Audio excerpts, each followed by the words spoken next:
Hey guys, how's it going? I know my voice is a little bit shot here as I've had a cold the past couple weeks and feeling better now, but the voice is still coming back. And yeah, with this video guys, I just wanted to talk about the topic of suffering, and this topic is especially relevant to me right now as I've gone through some suffering in the past couple weeks, not related to my illness. Maybe I became ill because of the suffering, I don't know. But yeah, just some immense suffering has come up for me in the past couple of weeks, and it's nothing major. It's nothing that's gonna set me back immensely or cause a bunch of trauma or anything. But yeah, there's been suffering, and naturally I feel called to talk about suffering in light of that with you guys. So this video is titled something like "Allow Your Suffering to Crack Your Heart Open." And what this really means, this is a very nuanced explanation, but generally speaking, what this means is that, well, first of all, we are human beings. Of course, our true nature is much greater than just this human form, but the human form is finite. We have a beginning at our birth and we have an end. I had to make sure that was on. We have a beginning, which is our birth, and we have an end, which is our death. And we come baked in with our human wiring. Our programming is an ego, which is our conceptual sense of self, which tries to survive and thrive for this human form. The big mistake of people is they mistake their ego for their true self, but the whole work of spirituality is to realize that that is not your true nature. You're something far greater than that, but that's besides the point. The point is suffering, and suffering as a finite being is going to be present inevitably when things don't go your way. We suffer on a micro level just when things don't go our way in the everyday world. Maybe the store you wanted to go to buy groceries is closed or something, and you're like, fuck, I wish I need food. And it's like some micro level of suffering. But then of course there's the greater macro levels of suffering, which is like, breakups, the loss of a loved one, death, things like that. And that's what can often bring about this much greater sense of suffering within an individual. And naturally, when suffering is present, the ego is going to employ so many mechanisms of avoidance and denial and suppression and repression in order to not feel this suffering, because suffering is painful, right? Suffering is one of the most brutal things to go through as a human being. And naturally, the ego, given its mechanisms of defense, it's going to employ so much stuff to make you not feel it. It's going to try to distract you in various ways through, whatever it is, social media, smoking, drinking, distracting yourself by hanging out with friends, going on a walk or a hike, or watching a movie, or social media, or I probably already said that.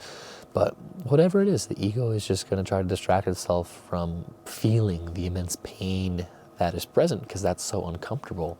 And it's okay to do these things to a degree to distract ourselves, because sometimes pain can be so unbearable that, really for a time, maybe it's nice to not feel it when it's really so much that you can't handle. But of course, these mechanisms of avoidance and denial can be taken out of hand and cause a lot of additional unnecessary suffering, because suffering is actually something that you need to fully feel and move through and process and digest in order to go through life in a more harmonious, peaceful, more well-off manner.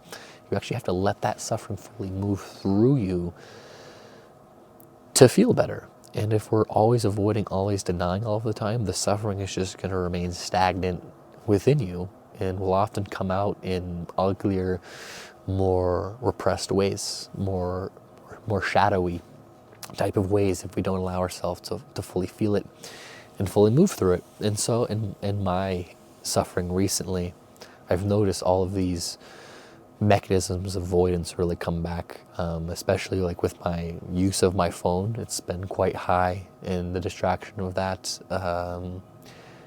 Just indulging a lot in that type of stuff has been just, the awareness of those things has really come to the forefront of me.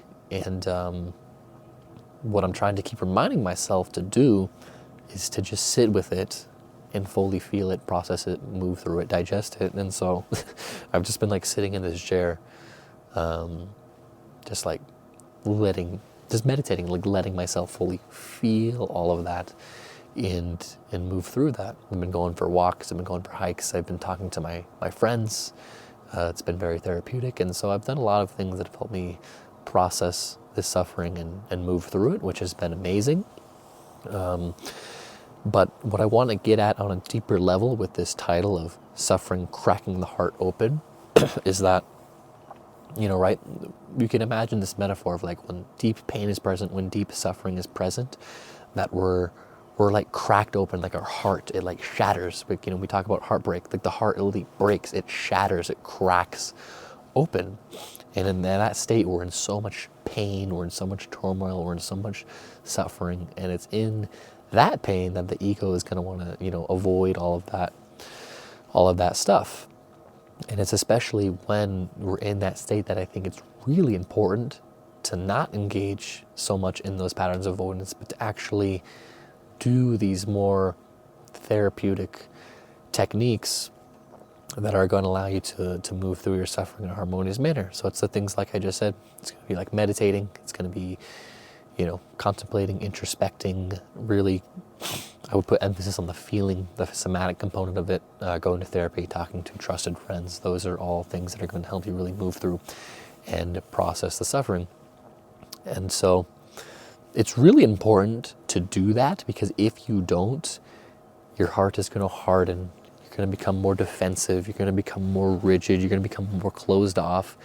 And the energy within you is just going to become very blocked, and you're not going to move quite as freely and as authentically in the world if you allow your suffering to become a means to harden and become more defensive and become more rigid. Because also what ultimately this defensiveness and this hardening does, it actually ultimately serves us to feel more like separate from the world, like we're really closing in on ourselves, and we become more shielded from the world, and we become more egoic, we become more rigid, and we can't feel our interconnectedness and our oneness with all of life more, which is ultimately our true nature, which is ultimately, how we embody love, how we embody empathy is when we're in touch with that at all times. So don't allow your heart to harden. And also a great way to not allow your heart to harden further is to not indulge in the unnecessary suffering that is often layered on top of the already present suffering. So what I mean by this is that, say you've gone through a breakup, and it's an immense feeling of loss, an immense feeling of pain. There's so much turmoil.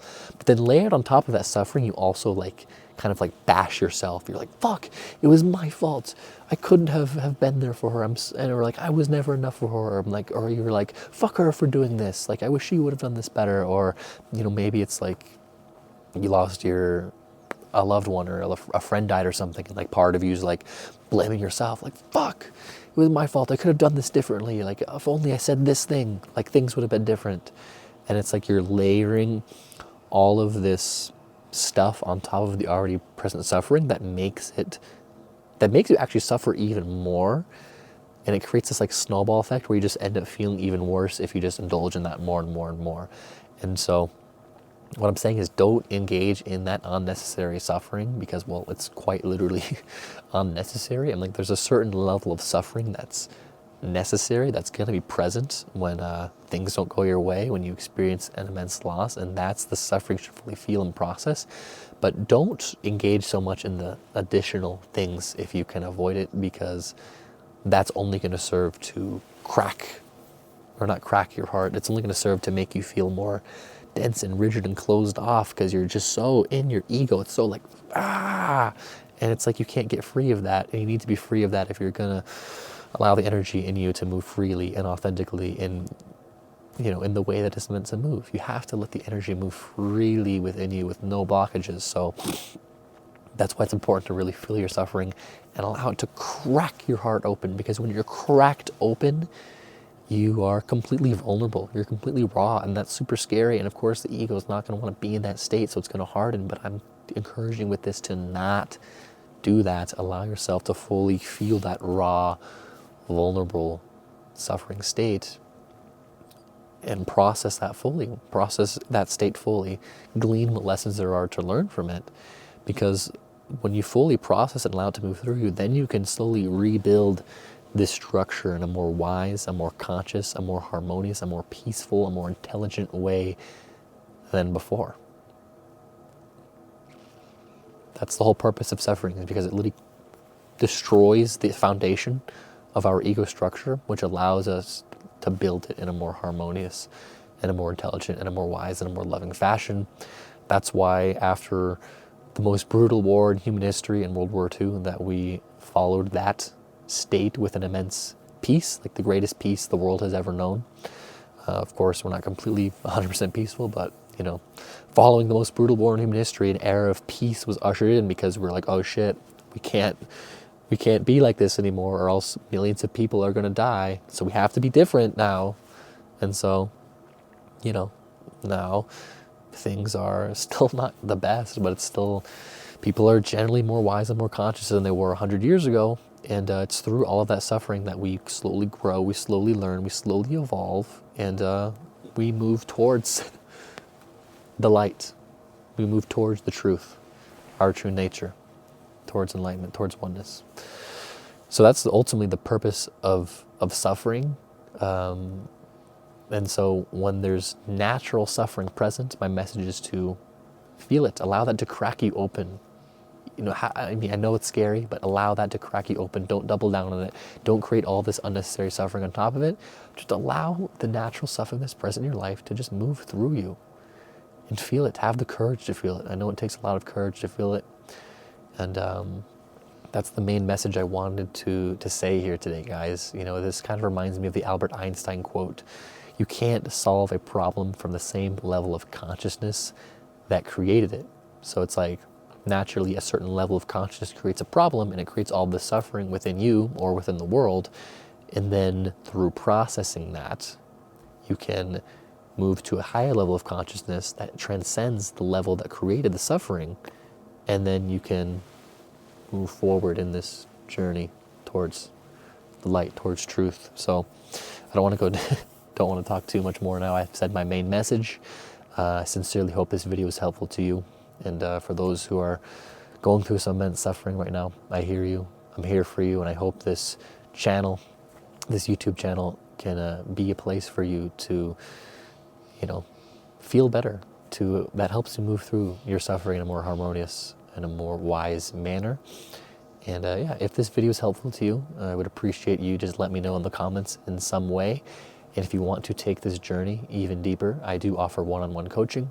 I'm a life coach. That's what I do. It's my greatest joy in life, to just help people on their journey. So if you feel called to it and you want to deepen on this journey, I do offer that. And the information to that will be in the comment section. I'll pin information in the comment section, and then there'll be a link if you want to book a call there. But that's all I wanted to say today, guys. I hope you have a great day, and peace.